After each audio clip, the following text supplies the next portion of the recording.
segunda fase da reforma tributária. Quais são as perspectivas do ponto de vista político, como que ela vai afetar os seus investimentos e por que o mercado reagiu tão negativamente na última sexta-feira. Olá, investidores! Mais um vídeo aqui no canal da Levante para informar vocês aí de um tema que está bastante quente no mercado financeiro. A Bolsa de Valores refletiu bastante forte na última sexta-feira, dia 25 de junho, o envio da reforma tributária, a segunda fase da reforma tributária, uma reforma aí que está sendo fatiada pelo governo e também deve ser fatiada no Congresso Nacional. Sua tramitação deve ser concomitantemente na Câmara e no Senado, temas diferentes. E aí, o que a gente vai analisar hoje, né? Como que a reforma foi aceita ou não pelo mercado, né? E quais são os principais pontos dela. Então, para basicamente relembrar e resumir aí a tramitação dessa reforma, a gente já teve a primeira fase da reforma tributária enviada pelo governo no ano passado, em 2020, e essa primeira fase dizia respeito aí, principalmente à tributação sobre o consumo. Então, entre algumas outras medidas, a principal delas era a contribuição sobre bens e serviços, que era um novo imposto que deve ser criado aí, para substituir o PIS e o COFINS, tá? São duas contribuições a nível federal, e também outras mudanças aí que devem acontecer com o decorrer do tempo, a nível estadual e municipal, né? Pegando outros tributos desses dois entes federativos, né? E essa segunda fase vai tributar renda. Na verdade, são três grandes grupos aí no Brasil e no mundo de tributação. Então a gente tem renda, patrimônio e consumo, e essa segunda fase vai falar justamente sobre renda em três pilares, tá? O imposto de renda sobre pessoa física, o imposto de renda sobre pessoa jurídica e as aplicações financeiras e os impostos de renda sobre elas. Bom, a gente já sabia aí, né, da intenção do governo de enviar essa segunda fase, né, ainda nesse ano, né, no primeiro semestre de preferência, e isso de fato ocorreu, né, mas os mercados não reagiram bem, tá, ao envio da reforma. E aí acho que o grande ponto, né, são dois grandes pontos aí: a tributação sobre fundos imobiliários, os grandes FIIs, né, os tradicionais FIIs, repercutiu bem mal, tá, no mercado financeiro, tanto é que o IFIX, que é o índice que reúne os principais fundos imobiliários do mercado brasileiro, caiu 2% na última sexta-feira e iniciou essa semana também em queda.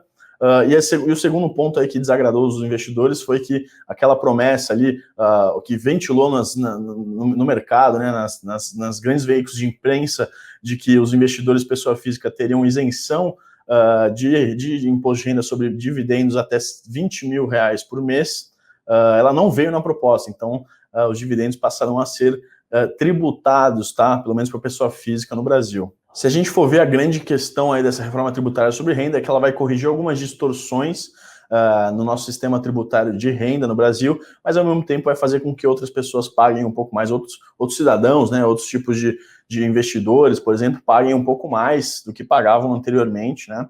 E aí a gente vai ver, por exemplo, o aumento da faixa de isenção do imposto de renda, né, que hoje está em torno da casa dos R$1.900, indo para R$2.500. Esse imposto de renda, essa faixa não era atualizada desde 2015, e agora volta a ser atualizada, e por consequência todas as alíquotas aí daí para cima, né, lembrando que é uma tabela progressiva, elas também vão ser reajustadas. Isso está dentro de um princípio tributário que é visto como positivo, que chama progressividade. Então, basicamente, aí trocando em miúdos, quem tem mais paga mais, mas isso também significa, né, abertura de arrecadação por conta do governo. Já no caso das pessoas jurídicas, né, as empresas brasileiras, a grande mudança é a redução de alíquota de IR aí, sobre as empresas, principalmente de lucro real, tá? Porque o Simples Nacional, que é outro tipo de tributação, de modelo de tributação de PJ, e o de lucro presumido também já tem suas regras específicas, mas a gente falando aqui de lucro real, que é a grande maioria das empresas no Brasil, a gente vai ter uma redução de 15% para 10% aí do IRPJ, tá? E isso vai acontecer gradativamente. Em 2022 a gente vai decrescer esse valor para 12,5%, né? E depois, em 2023, a partir de 10%. Isso vai fazer aí uma mudança no final, né? A gente tem uma carga tributária hoje aproximada de até 34%, contando todos os tributos ali das empresas, que incidem sobre as empresas. Isso pode ser que com essa redução chegue a próximo de 30%, 30,5%. E supostamente aí ajudaria as empresas a pagarem menos impostos, tá? Só que, por outro lado, para também ter uma compensação financeira aí, para o governo não sair arrecadando menos, a gente vai ter distribuição sobre dividendos e outras regras que nivelam aí o setor financeiro, o setor de PJs. Então, você vai ter, por exemplo, a possibilidade aí de distribuição de dividendos mais restrita, tá? Sem pagar dividendos. e aí também o mercado vai ficar de olho em quais são as consequências sobre esse fator, porque no final das contas você precisa fazer um cálculo aí para ver se o lucro no final, distribuindo dividendos ou não distribuindo dividendos, vai ser maior do que o lucro inicial. E o que o mercado está vendo, né, reagindo, é que talvez isso, né, essa mudança aí no regime tributário represente de fato um aumento na carga tributária no final das contas, né? Isso vai ter que ser estudado com mais calma e pode ser modificado tanto na Câmara quanto no Senado, mas a ideia, e por isso que o Ibovespa caiu, né, e as pessoas estão reagindo negativamente, a ideia é que, inicialmente, essa mudança aí na reforma tributária seja algo que vai elevar os impostos para as empresas, que seria na contramão do que o mercado gostaria. E para complementar, por fim, né, a gente teve mudanças aí no terceiro pilar, que é de aplicações financeiras, né? Então, as mudanças da reforma tributária que incidem sobre as aplicações financeiras, basicamente, aí foram positivas, tá? Foram bem recebidas, acho que esse é um ponto a ser exaltado na reforma. A gente vai, por exemplo, ter a unificação, né, a padronização das alíquotas aí de imposto de renda sobre ativos de renda fixa, por exemplo, né? Então, Tesouro Direto, CDB, outros ativos aí dessas categorias vão deixar de ter uma tabela regressiva, né? Então, aquela tabela que começava em 22,5% e conforme você ia deixando, seu investimento podia chegar até 15% e vão passar até 15% em qualquer momento, tá? Isso acontece, por exemplo, já em alguns ativos de renda variável, em ativos que têm, né, um perfil um pouco mais arriscado, e aí isso, segundo o governo, né, gerava alguma distorção, porque pessoas que tinham mais dinheiro podiam deixar esses ativos rendendo por mais tempo, né, e aí tinham, né, pagamento de imposto de renda menor. Agora, como vai ficar tudo padronizado, a gente vai ter aí a possibilidade do investidor escolher quando ele quer recolher, se ele precisar de um investimento no curto prazo, por exemplo, ele não vai ser tão onerado aí com o imposto de renda mais alto. E a mesma regra vai valer para os fundos de investimento, tá? Os fundos de investimento abertos, ou seja, que qualquer investidor pode aplicar e resgatar, também deve seguir essa mesma regra aí de 15% de IR. E outra mudança importante, relevante, que vale a pena a gente comentar, vai ser o Come Cotas, né? Um instrumento que ele vai antecipar aí o imposto de renda. Ele hoje ele é aplicado em maio e em novembro, portanto, 2 vezes ao ano, né? Ele vai passar a ser aplicado somente uma vez, com a alíquota de 15%, obviamente, em todos esses fundos, tirando fundos de ações que são isentos. Em todos esses fundos vai ser só uma vez e, portanto, aí, se a gente for considerar que em maio a gente perdia um dinheiro aí por conta desse Come Cotas, esse dinheiro vai continuar, esse montante vai continuar rendendo no fundo, e aí sim o Come Cotas só vai acontecer uma vez em novembro, dando maior rentabilidade, portanto, ao investidor. Para finalizar essa parte, um pouco mais sobre aplicações financeiras, os fundos exclusivos são aqueles fundos que só pode ter um investidor e geralmente são usados aí por grandes famílias que têm grandes fortunas, investidores mais abastados, para pagar menos imposto de renda. Agora eles vão começar a pagar também anualmente imposto de renda no esquema de Come Cotas. Antigamente, agora, na verdade, né, antes dessas mudanças, caso elas sejam aprovadas, o esquema de fundos exclusivos é que você não paga imposto de renda até o momento da sua retirada. O que, na verdade, né, acaba beneficiando esses grupos aí que têm mais dinheiro, porque eles vão deixar os investimentos rendendo ao longo de anos e anos e anos, sem ter que pagar imposto de renda durante todo esse período. Agora a tendência é que esse cenário mude aí com essa reforma. Bom, qual que é o saldo, né, portanto, do ponto de vista político, econômico, né, para os mercados dessa reforma, essa segunda fase da reforma encaminhada, tá? O saldo não foi tão positivo se a gente olhar para a reação de curto prazo, mas ele corrige sim algumas distorções, tá? Eu acho, a gente na Levante acha, eu como analista político aqui fazendo as análises, acho que esse texto vai mudar bastante na Câmara e no Senado, tá?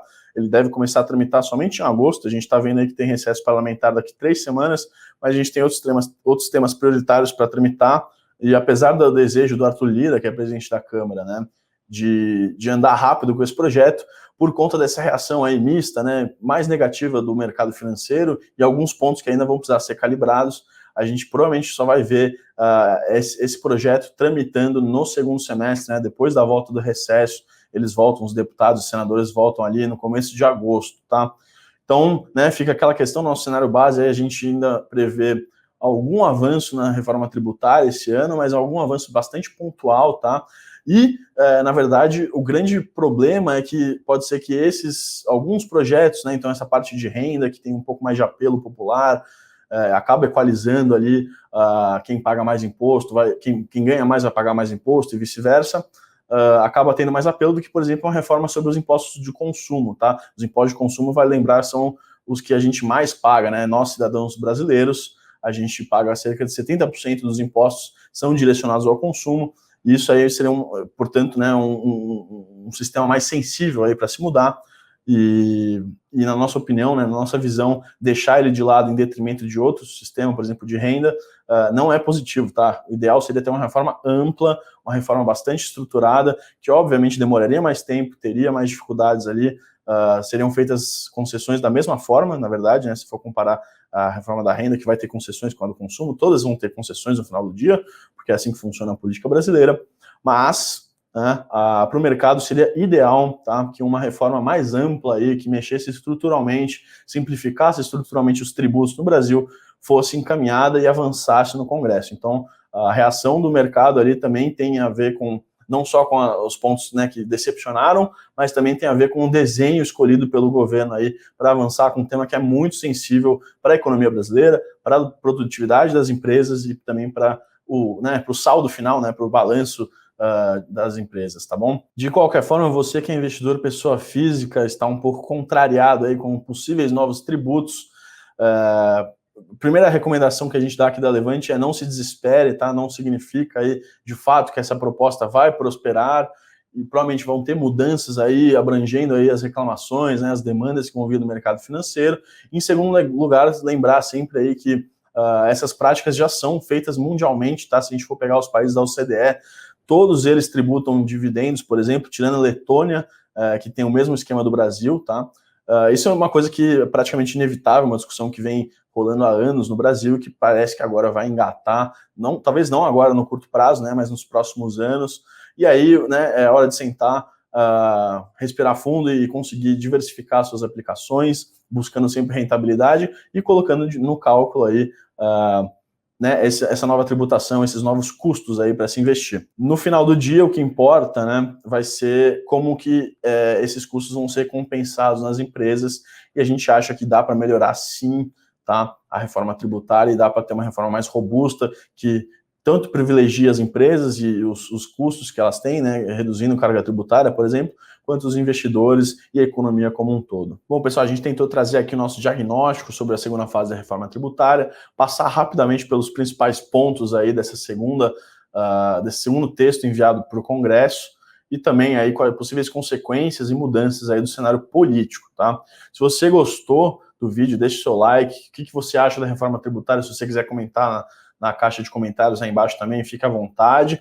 Lembrando que é um tema polêmico, aí ainda tem bastante água para passar por debaixo da ponte, mas a gente sempre tenta deixar os investidores a par do que está acontecendo e do que pode acontecer. Pessoal, eu vou ficando por aqui, queria desejar ótimos investimentos para todos, independentemente de tributação ou não, e até o próximo vídeo. Tchau, tchau.